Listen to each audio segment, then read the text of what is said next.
Awesome.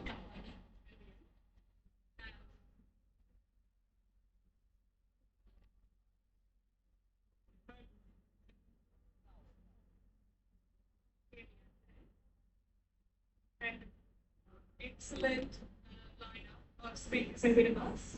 Very excited to be discussing urban water resilience intervention, implementing nature-based solutions at scale. My name is Ellie. I am for the Climate Champions team and discussing very really passionate how we can do more in this space and do what we're already doing. Excited to hear this discussion, to hear people doing the doing and see what we can learn from each other and really invite questions from the audience as well. So get your thinking hats on and we're really excited to. We're going to kick off first with a keynote from Dr. Michael Lecture, water leader at Aaron. We've got an excellent lineup of speakers with us and one arriving in a book. So I will first invite to the stage to share with us.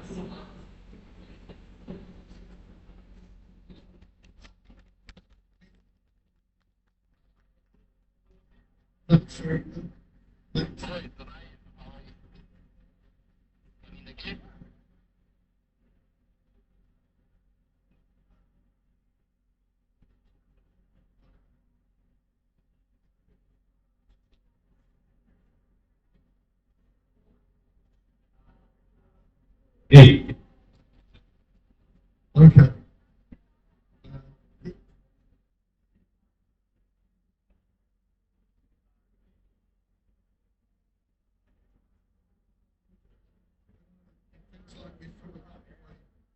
Since we ran a public session on the role of adaptation in being greater resilience in our Conference Centre in Paris in COP21. This week's a great opportunity for the private sector, public sector, and third sector to come together to listen, share experiences and ideas, to challenge, to establish more greater common purpose on this existential threat to humanity, climate change. How working with nature is an essential element.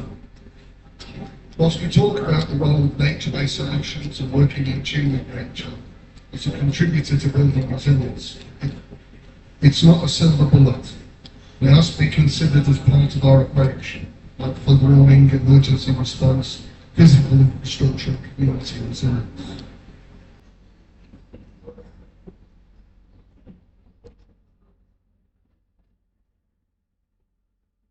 It'd be wholly inappropriate to talk about nature-based solutions without acknowledging the enormity of the contribution of the late Professor Jan Yu, the creator of the Sponge City concept,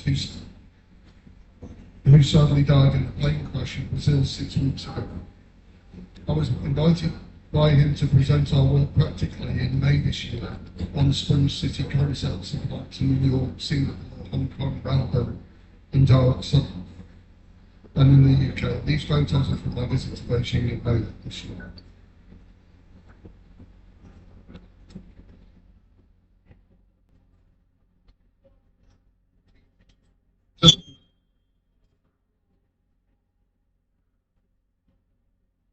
We can think of nature having dependence.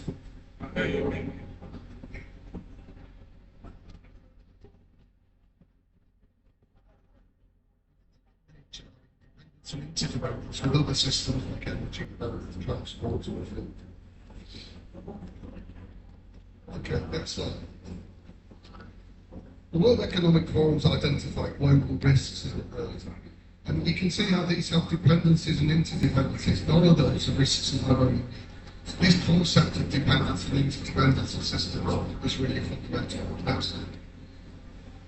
And climate change is made complexly complicated.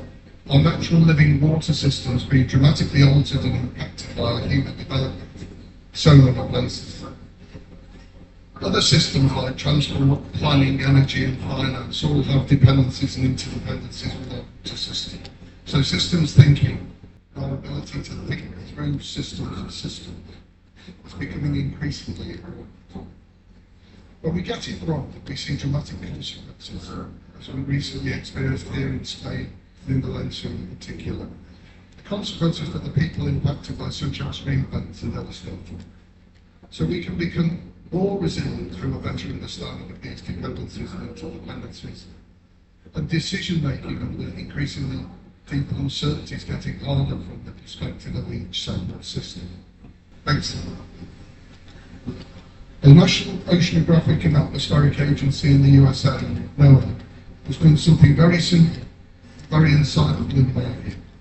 They looked at extreme events causing over $1 billion of damage across the geography of the USA over the last 45 years. These included 31 droughts, 203 storms, and 44 major flood events, and now represented spatially. They reflect a growing economic justification for taking action to mitigate the causes of our changing climate, and highlight where we may need to adapt most to the impacts. Excellent. And when this information is combined, it paints a picture of where these extreme events may have the greatest impact. Should we have expected extreme events in Texas? Maybe this would say we should. It also suggests a bigger picture economic argument that we can't afford to do nothing. Nearly $3 trillion in losses and damages. This significantly impacts nature, it also impacts our lives as global citizens. But those at the show have a considerable risk to the lives of them and their families, damage their homes, communities, livelihoods, landscapes, cities, and the infrastructure on which they rely. Excellent. So it feels appropriate to share a program we're engaged with elsewhere in South America and Peru, looking at the impact of major flood events associated with El Nino that devastated the country, and how we're trying to work across these systems. In this instance, health, education, transport, and wider building infrastructure, to share knowledge, build capacity, and build resilience. Next slide. This is a government-to-government initiative between Peru and the UK, comprising a $6 billion programme. Next slide, please. Thanks.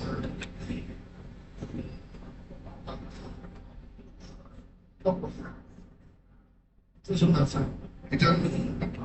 It doesn't matter. And just to give you some idea of the scale of this, 74 schools, 15 hospitals and health centres, 7 cities and 17 river basins. I hope this has whetted your appetite for the discussion later, despite the challenges of the air conditioning, the heat, and the services that we've got available.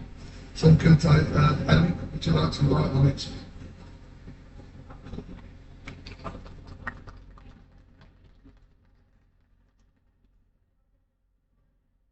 So this speaker, if we just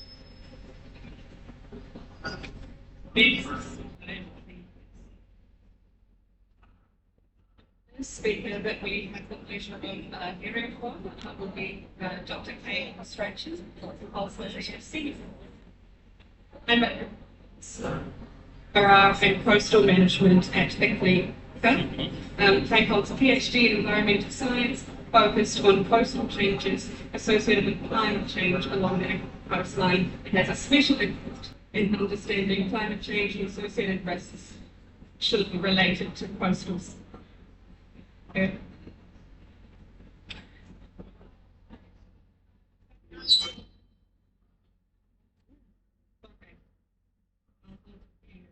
That is much better. Use it here, apologies. So we're going to hear from Kay first. If you didn't hear any of that, she's big into coastal resilience. And so let's hear from Kay. Welcome.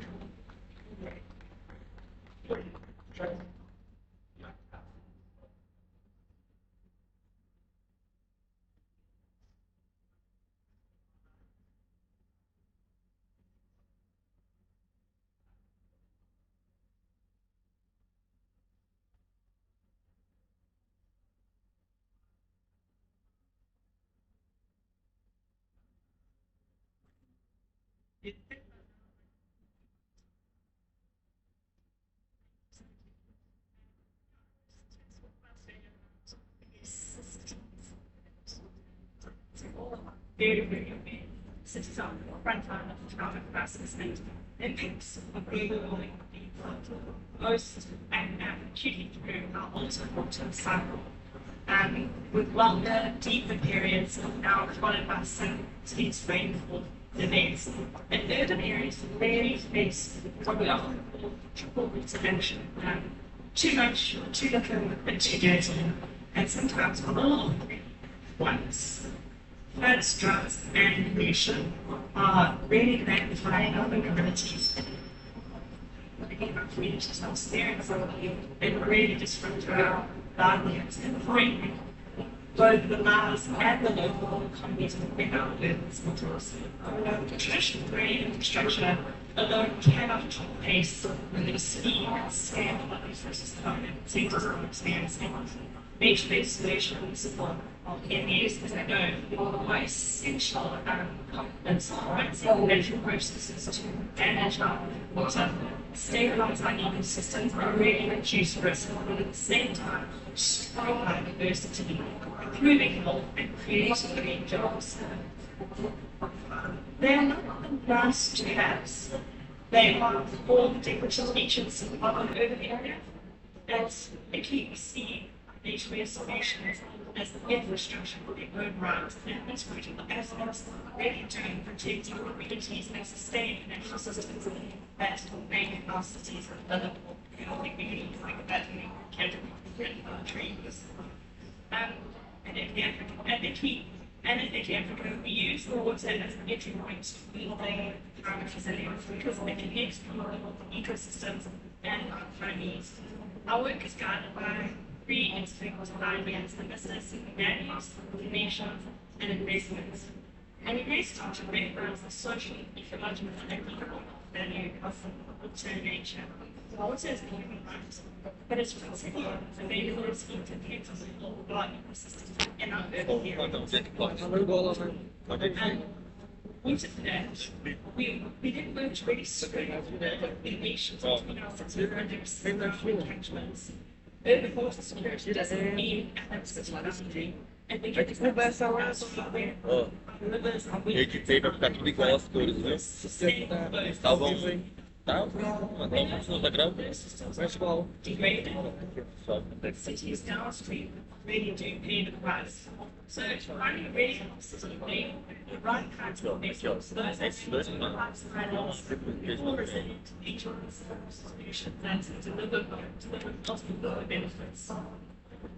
Nature-based solutions bring these ideas together in practice and turn these connections into win-wins, creating solutions that work across the different sectors and really serve multiple stakeholders. Our wetlands, our mangroves, and our restored floodplains can buffer communities against floods and storm surges. Our managed aquifers recharge and reforestation through storage and security during drought periods, and we've seen this in many areas. When green and grey infrastructure are really combined, and both perform better. The wetland protecting and pumping plant station not only reduces flood risk, but also reduces rain, runoff, and storms. So naturally, both these solutions can be delivered at a lower cost than our traditional infrastructure, which is really many of us developing cities. And using these for recharge instead of new dams, for example, reduce evaporation losses and improves long-term sustainability. The realism and potential requires more than just good ideas within our urban cities. It requires open institution and financial barriers. Instead of many local government departments still operating in these silos, water, planning, housing, transport, even our environmental teams need to start working together. They should design solutions together from the outset. Finance systems also need to evolve to really value our ecosystem services and long-term risk reduction. We need to see nature-based solutions this time on beautiful asset business with really dedicated reasonable budgets, just as we do for roads and our treatment plants. There's a design budget for this. Only then will these natural systems really be managed and maintained and valued as an essential infrastructure network. Behind the nature-based solution programs and national adaptation plans and conferences is also a key to developing national and international finance for our urban centres. Just to give you this car, for example, where we books where we are precious at the moment. The city has really suffered from reported events. We've also led to actually the opportunities to some of these streets that really important fraternities and damaging a lot of the infrastructure. And at the same time, it's paralyzing the economy itself in some ways. And the DR on Africa project, which is funded by the International Foundation, the Municipal Council of Portland is really rethinking its flood management system. And instead of relying solely on concrete channels, the city is really looking at now and how they integrate green infrastructure, storing the buffer zones and retrofitting the canals to slow runoff and preventing vegetation infiltration zones upstream. And I think this is really fantastic to see that cities are starting to think about how they integrate green construction.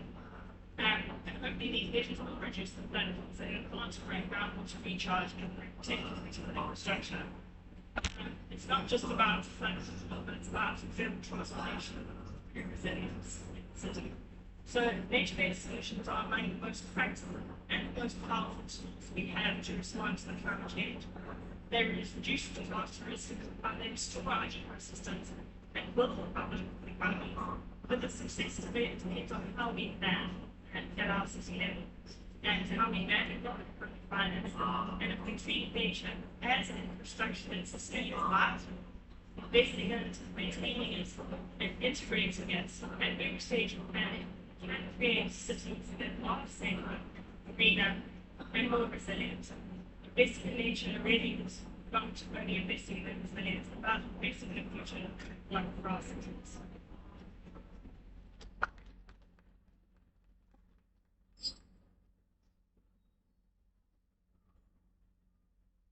Thank you so much, Mike.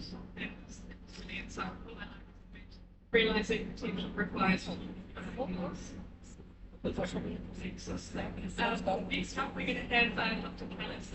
Kelly welcome up to the stage. Some of the specialists and as commissioners of the resources planning and regulation, the Ministry of Water and Environment in Canada. In this role, he leads the department responsible for ensuring a sustainable and equitable use and protection of water resources.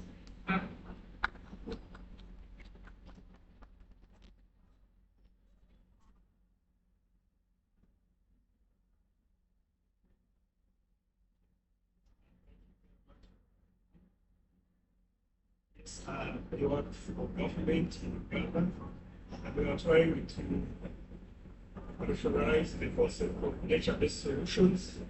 We have been doing it for a while without actually noting that they are nature-based solutions.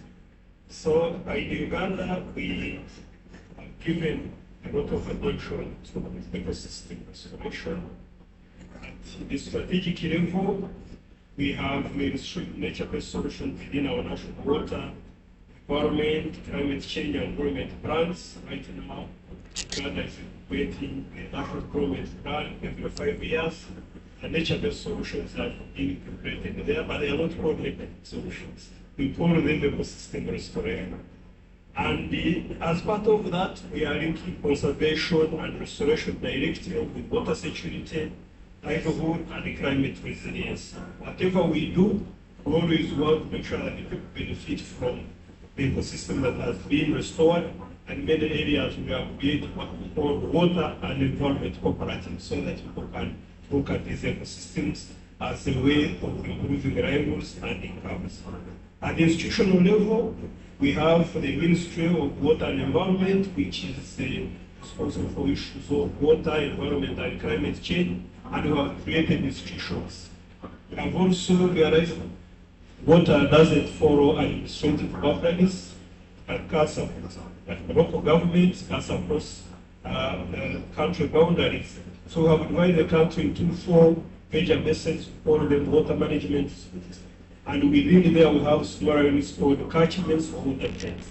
And for each of the catchments, we have prepared what we call a catchment management plan, where we identify issues, what is possible with them, and what we need to do to address those issues.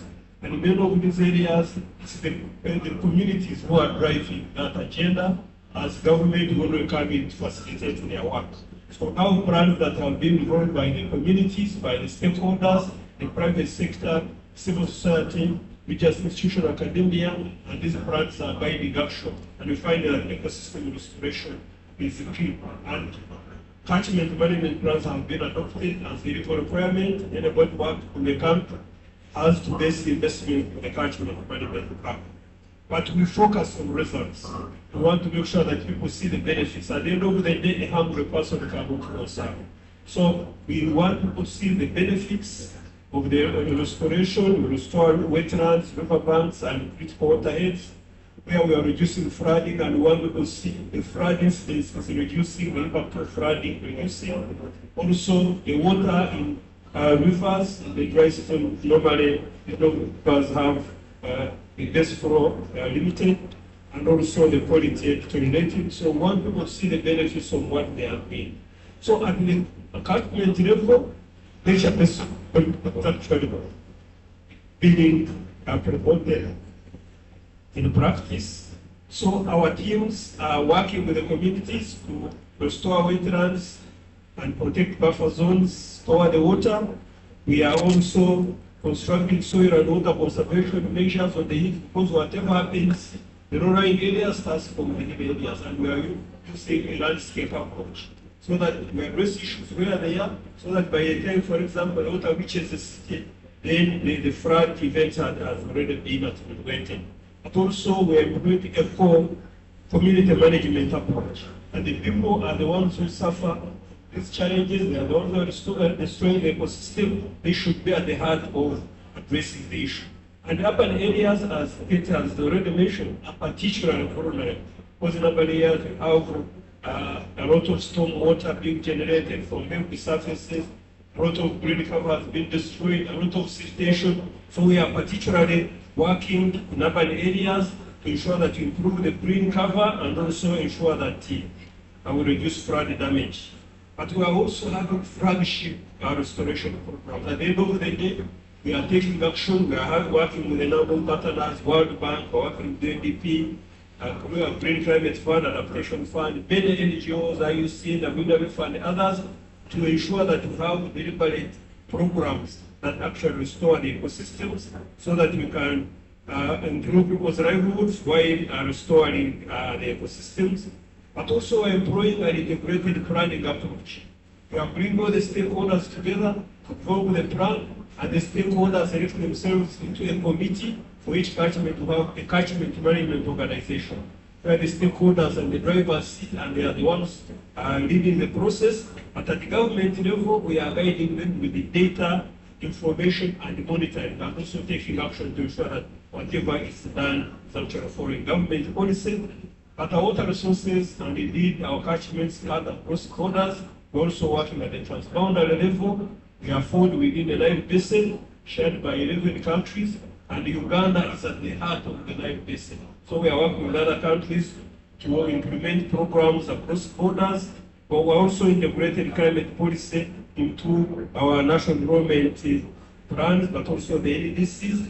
And we have also developed sectoral adaptation plan. We have just completed adaptation plan for water, sanitation, and hygiene, where ecosystem is playing a very, very big role. And as part of this, we are really committed to restoring ecosystems. We have targets under the National Development Plan of restoring over a 5-year period a number of hectares of wetlands, so that they can perform the function of storing the water, reducing the flooding, but also ensuring that the water is available for various uses, while of course improving the livelihoods of the people. And we are hoping that with the agenda we have said that it's integrating the policy and practice, ecosystem restoration, and indeed nature-based solution will be moved further ahead than we have done previously. And of course, resources are always limited, and that's why partnerships become very important to work with the various partners, so that we can have financial and technical resources mobilized, create impact, so that we can have our water resources well protected for the present and future generation. Thank you.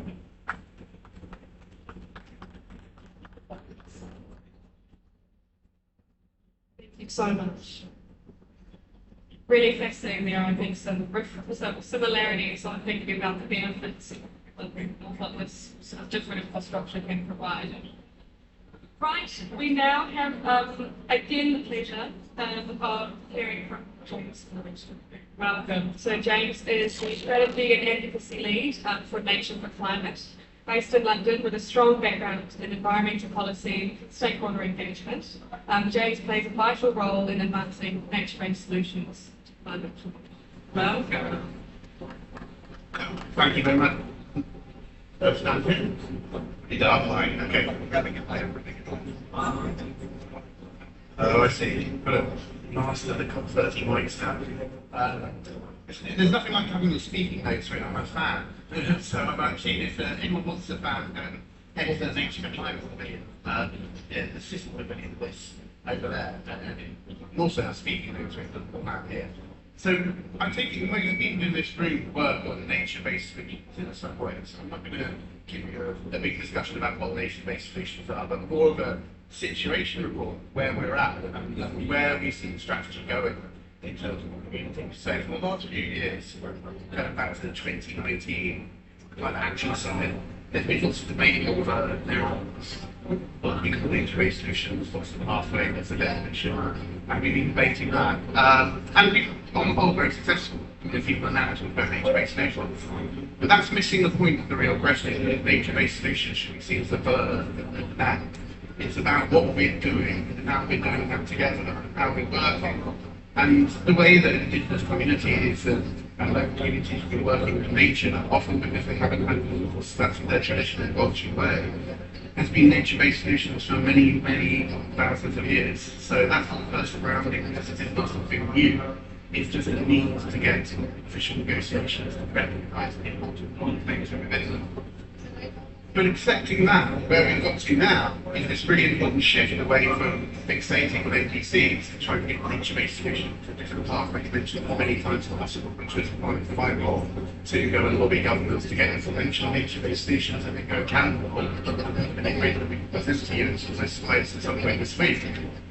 But actually just really talking about how do we now shift our orientation, because no emissions reduction alternatives level to their end functioning, fully functioning delivery. So we've been working quite closely with the COP30 presidency on a basis of allies and different coalitions to create a plan for accelerated solutions, so nature-based solutions that we will be presenting in much more detail this week. And basically that looks at kind of three key elements of what we've looked at in there, which are really important. One is what do we still need to do beyond the definitions and taxonomies to make sure that we have the same data and things show impact in the same way that if you're putting a number of those panels on a roof or putting back on the finance sector about the impact. There's still a lot of work to do. So we've been looking at the enabling environment in a number of ways. One is how do we best report what we're doing? We know what we're doing is good, but we can all do better. So trying to think through between now and 2020, but we'll stop take of what's those shifts that need to be done for community together. So we're taking on some responsibility there to work with the data community to try and bring forward and the data tools work with people on the ground to make sure that we can respect up and get better local findings through. So finance data is a big area.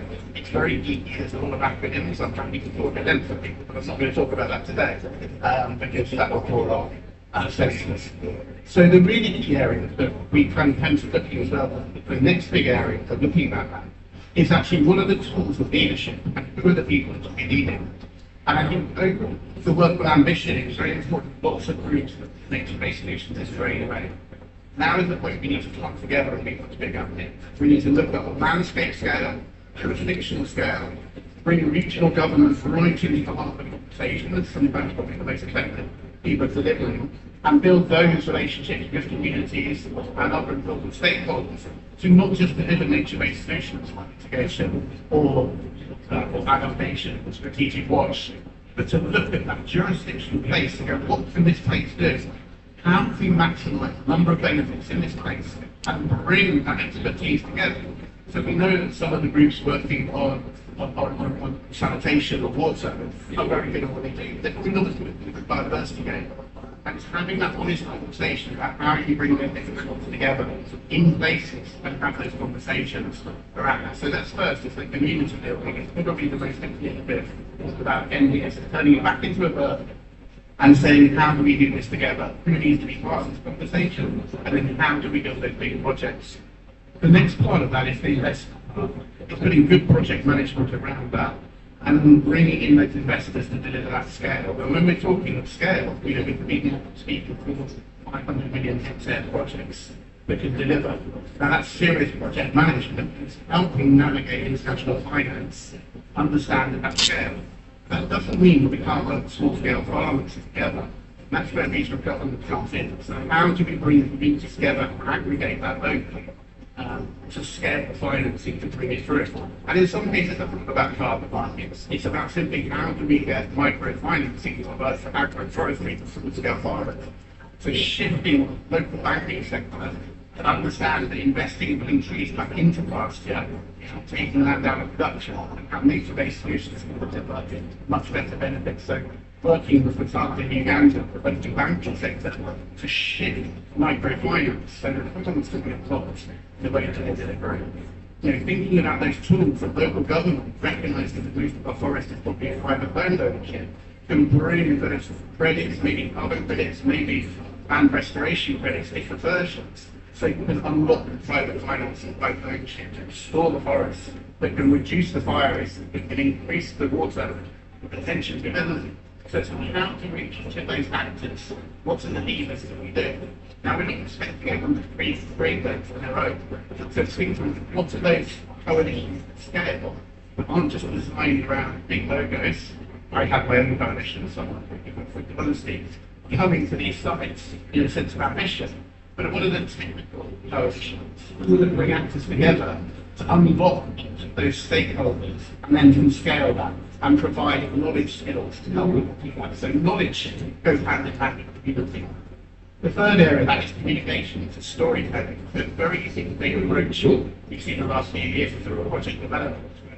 Commercial development to go in and cherry pick very good science projects in place. We need to look at how to inspire thousands of communities to do their own projects in their places. I think it's a very different set of skills. So the storytelling, leadership, those case studies which are working, we need to work together with the media and others to try and bring them to the place. We're going to follow. In UK, we have a program called the Archers, which talks about farming communities set up to inform farmers about best practice. But in Africa, that can be radio names, that can look at so how we script it in to inspire communities everywhere.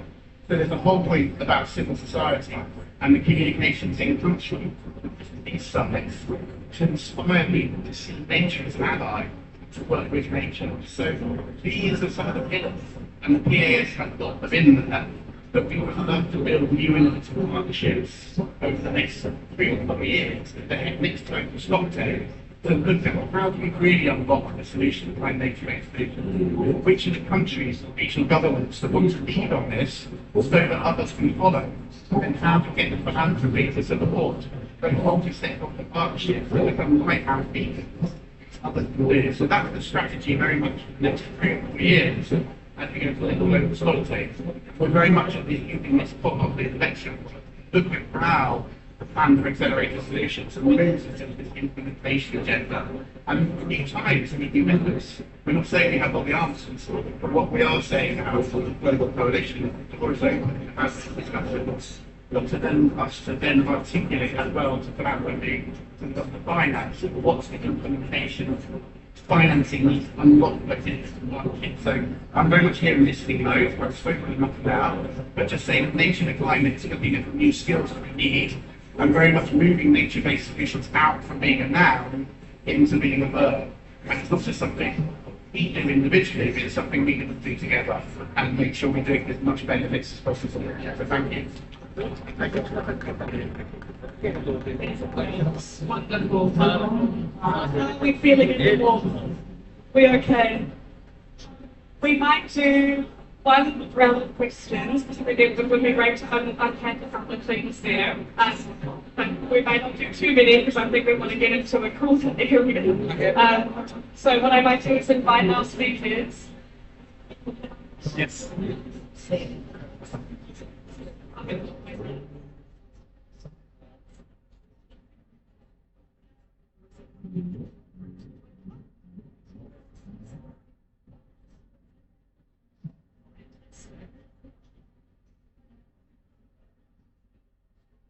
Right, we've heard a lot there, I think, about these ideas of building on the wide benefits that these seeds can provide and really leveraging that. And Kate, I thought I might start with you.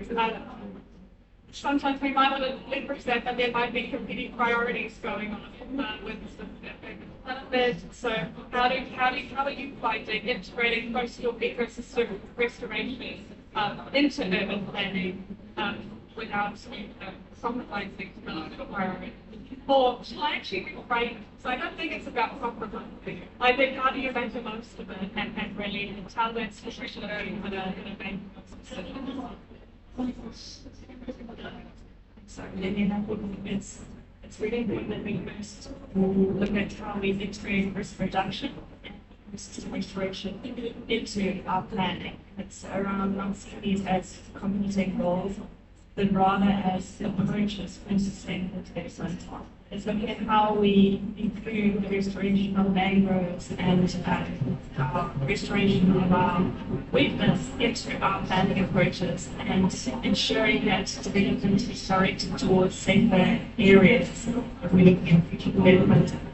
Again, with coastal resilience, it's like we talk about catchments, where what happens upstream impacts downstream. Coastline, what a city does, or a government does on their coastline, has an impact up and down the coast.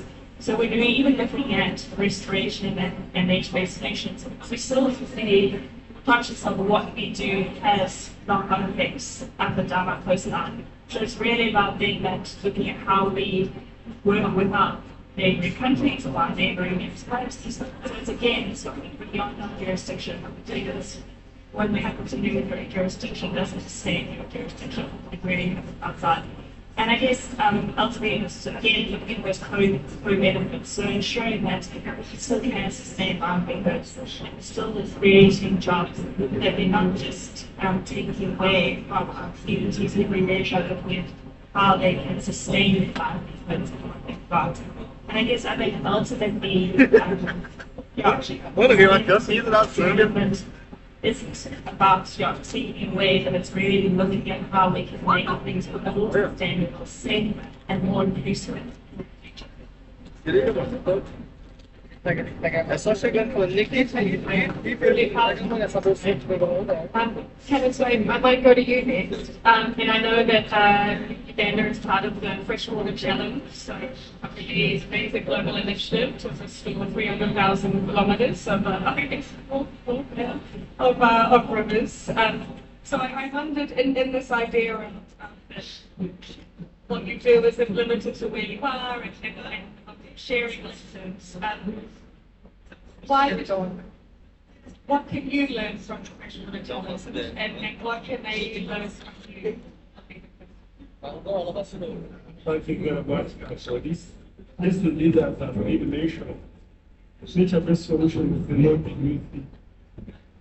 Also, I've been calling it something different, but joining the freshwater challenge will build us tomorrow.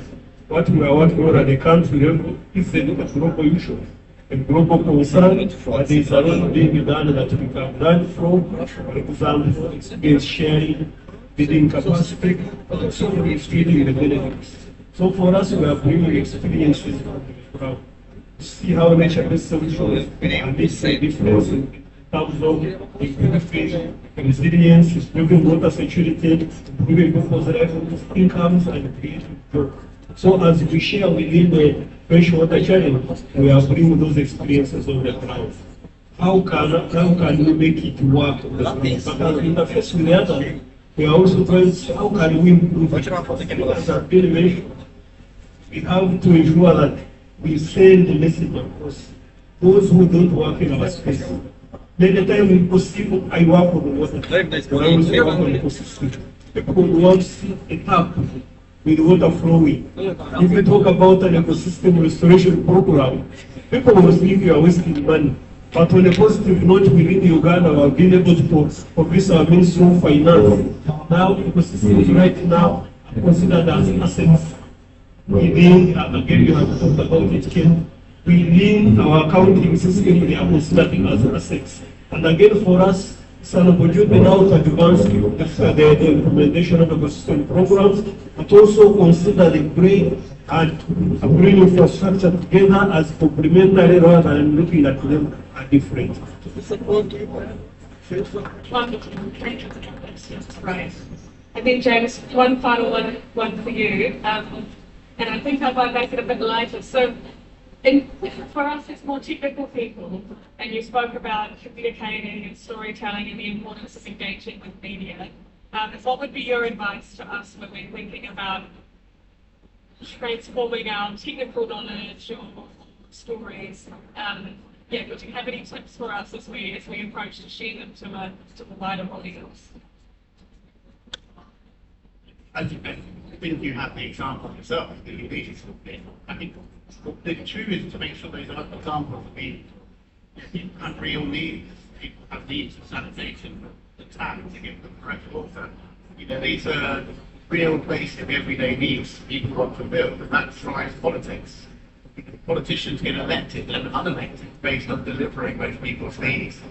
And I think some of our stories need to start that deep rooted in empathy of people, not from us as scientific intellectuals that study the ecological systems. And we have lots of that science. We know that nature-based solutions work. We know we can deliver them at scale. But actually, what we don't have is the sociological or the people-based examples showing, okay, yes, you want that to happen, but here's a community that stored this landscape. Where this is now, they have access to agroforestry all year round. They don't have risk of fires because of this. They allow increase their income and create local markets, new things to sell. They have access to water throughout it, and they reduce their bills. In fact, in some areas we're now seeing jurisdiction red, where they're looking at having a citizen income from credits that can go to everybody who lives in that protected area but living in that protected area. So the local authority will pay people money rather than tax them. So it's there's some really exciting examples. And I think that's what makes it political and interesting, because politicians and governments change. Often the civil servants might stay the same. We need to find that consensus that working with nature is in our economic interest. Because when we talk about richer communities, that's a richer local environment. That's about a richer livelihoods. That's about a richer nature environment. It's a better place to be. Richer from just about economic wealth. It's something much of a richer life. And I think bringing nature-based solutions in, but not just stopping because it's about a wash you try to build that, but actually making sure you're building that biodiversity game for that. And some people call this overlap. I just like to see the benefits. This is a multi-pronged approach. We know we need to do research and people. There is big problems the communities are facing because of climate change, SDGs, biodiversity loss, other things we know about. This is our chance to go to landscape. Often probably once a big restoration, we need to get that right. We need to do ecological science, which I think we have and we will share, and we're good at that. But actually, it's also making sure you bring the sociologists in, so you're picking up those stories, and that community now has access to clean cooking and the circular economy to provide that clean cooking and make it sustainable. And I think that's the critical part, is seeing that actually this is a whole of society corporate landscape approach, and we need to really, really embrace that, but make sure that the investors aren't just funding a biodiversity game, but actually investing in transformation of landscapes, both protecting those significant areas we bring the areas to do, but also helping people to sustainably manage the working land, the farmers, the cities and towns. But let's not forget the management of these working lands being livable. We need to think about those tools for people that make their life better. Amazing. Well, let's give our panel a big round of applause. Hearing such insights and in such high in the hot seat, I will say. So yeah, thanks everyone and have a great day.